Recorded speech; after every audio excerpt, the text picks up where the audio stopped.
Bonjour à vous tous, aujourd'hui un petit tuto concernant donc ma machine à pneus Twin Bush, donc la TWX11.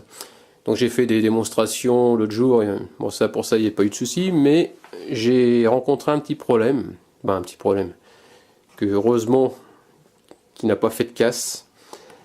Donc voilà la petite histoire. Donc j'avais parlé à un ami que j'allais acheter une machine à pneus, et lui il m'avait conseillé cette marque là parce qu'il était professionnel et puis il avait une machine à pneus de ce type là mais le modèle d'avant.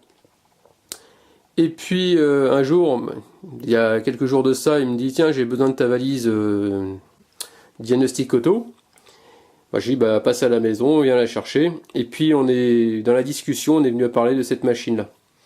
Il me dit bah c'est bien si t'as acheté ça, il n'y a pas de souci. Et il y a un moment dans la discussion il me dit fais gaffe ça bouffe de l'huile. Alors je tombe des nues parce que dans la notice technique il parle pas d'huile, il parle de rien quoi.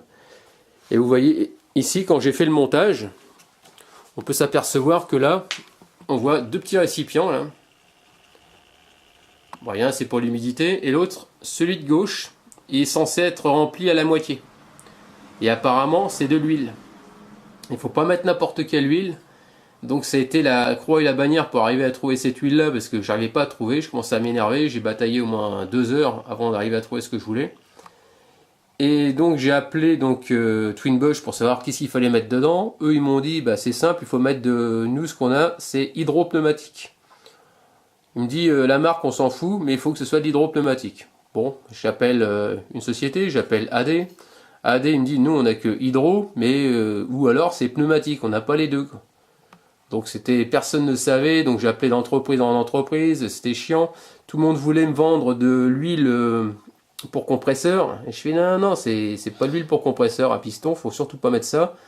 Ou alors ils voulaient me vendre de l'huile hydraulique, et hydraulique c'est de l'huile rouge, et celle-là elle est jaune très clair. J'ai dit non, c'est pas ça. Donc je décide de rappeler Twin Bush, je tombe sur le service technique ce coup-ci, et le gars il me dit ce qui va dedans c'est de l'huile qu'on met un peu dans les clés à choc. Donc je me suis dit j'ai peut-être trouvé ça chez Leroy Merlin, parce qu'il me disait que chez Leroy Merlin ils en vendaient. Sauf que Leroy Merlin, où j'habite, ils en font pas. Donc c'était galère, donc je recontacte l'ami. L'ami, il commence à me dire, il m'avait parlé d'une marque, mais j'ai compris Provost ou Prevoc ou un nom comme ça. Et je ne trouvais pas. Et là, à un moment, je trouve sur rue du Commerce, je sais plus, de l'huile, pour outillage et pneumatique. Et je rappelle le collègue, et le collègue il fait non, c'est la marque Prevost. Et donc j'ai trouvé la marque Prevost. Donc c'est de l'huile pneumatique pour lubrificateur, Airline Wall, donc usage, remplissage, lubrificateur, circuit d'air comprimé, outillage pneumatique. Donc là la norme c'est ISO VG32, viscosité 32, point aniline 98 degrés, enfin bref, donc c'est cette huile là. Donc j'ai trouvé ça sur le site Bricosaur. Attendez, je vais vous montrer comment ça s'écrit.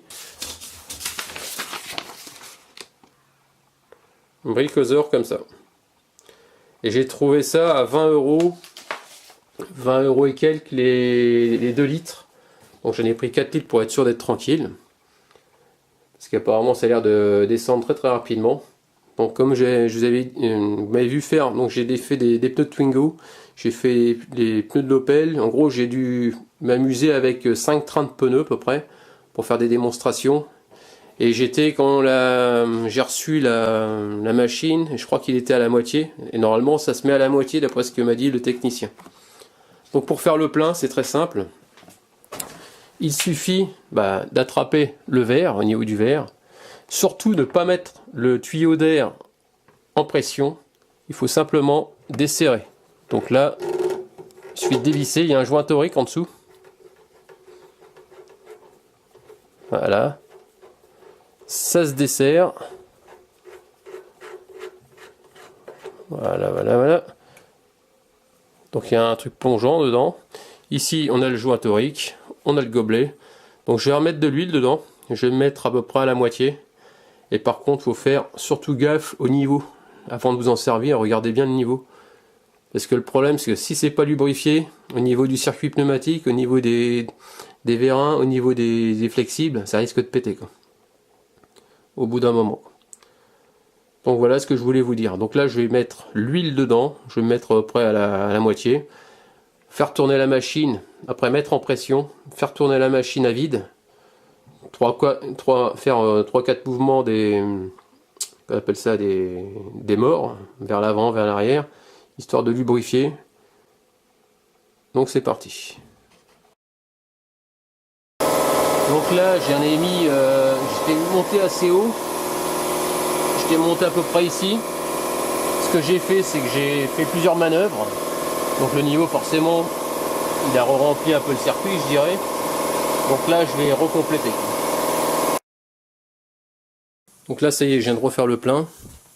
Donc je me suis mis ici, il y a des petites rainures, hein. Je me suis mis légèrement en dessous. Bon, le principal c'est qu'il y a de l'huile. Surtout ça. Donc voilà pour ça. Ensuite, pour nettoyer le plateau, quand vous faites vos pneus, ce qui se passe c'est qu'il y a plein de merde qui tombe sur le plateau. Quand je l'ai eu neuve, il y avait une espèce de... C'était huilé, c'était un peu... C'était assez gras ce qu'ils ont mis dessus. Bon bah là ce que je fais c'est que je nettoie bien et ensuite j'ai mis du WD-40 un peu partout. Voilà. Histoire d'avoir une pellicule assez grasse. De façon à ce qu'il n'y ait pas d'impuretés qui viennent se mettre coincées entre l'espèce de rail. Hein. Parce que s'il y a de la gomme qui vient se mettre dedans, le problème c'est que ça va mal coulisser puis risquer de faire des dégâts, je suppose. Bon voilà. Bon, en espérant que ce petit tuto il vous a plu, n'hésitez pas à me laisser des commentaires avec des j'aime ou j'aime pas. Et surtout faites bien gaffe au niveau d'huile. Allez, à plus, bientôt, ciao.